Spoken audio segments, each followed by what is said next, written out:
Hi, everyone, and welcome to this brief lecture on supporting veteran adult learners in higher education. I'm Patrick Elkins, and today we're going to look at who veteran learners are, the challenges they face, the strengths they bring, and some practical ways educators can help them succeed. Here's what we'll cover in this session.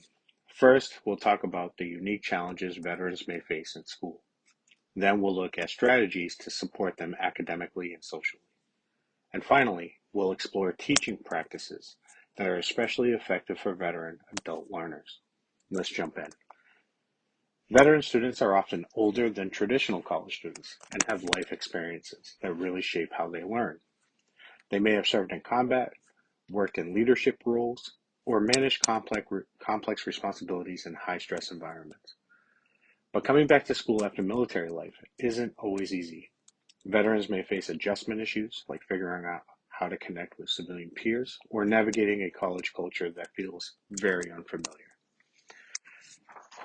Some of the common challenges include adjusting to civilian and student life after years in the military, managing mental health concerns or trauma such as PTSD or TBI, balancing school, work, and family responsibilities, and sometimes just feeling disconnected with classmates who haven't had similar life experiences. These hurdles can create barriers to learning if we as educators don't step in to provide support. But veterans don't just bring challenges, they bring a ton of strengths. They often have strong leadership skills, discipline, and a deep sense of purpose. Many are great problem solvers and show real motivation to succeed in their academic goals.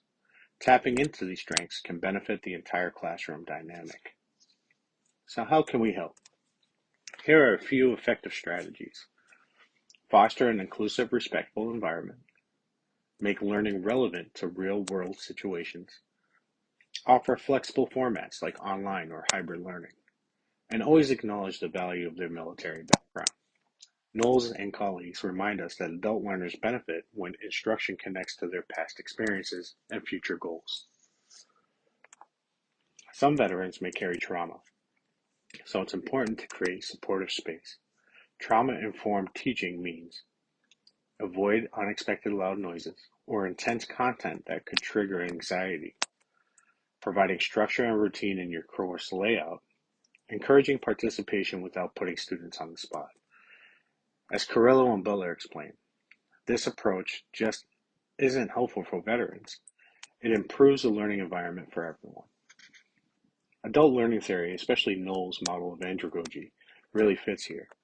Veteran students thrive when the learning is relevant to their goals and life experiences, self-directed, with options and choices, built on mutual respect between the student and the teacher. Veterans aren't looking to be passive learners. They want to be engaged and respected. Building a connection goes a long way.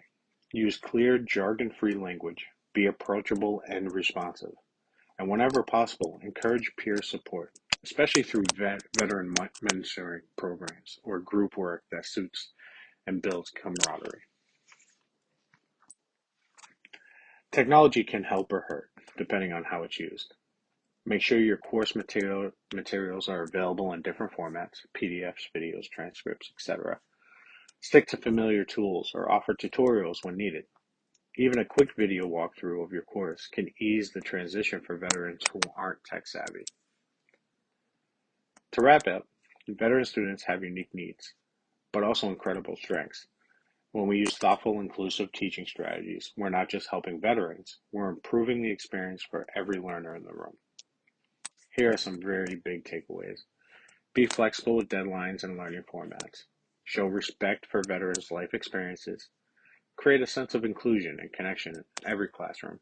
These small actions can have a big impact on student success. And finally, here are the references that support this lecture.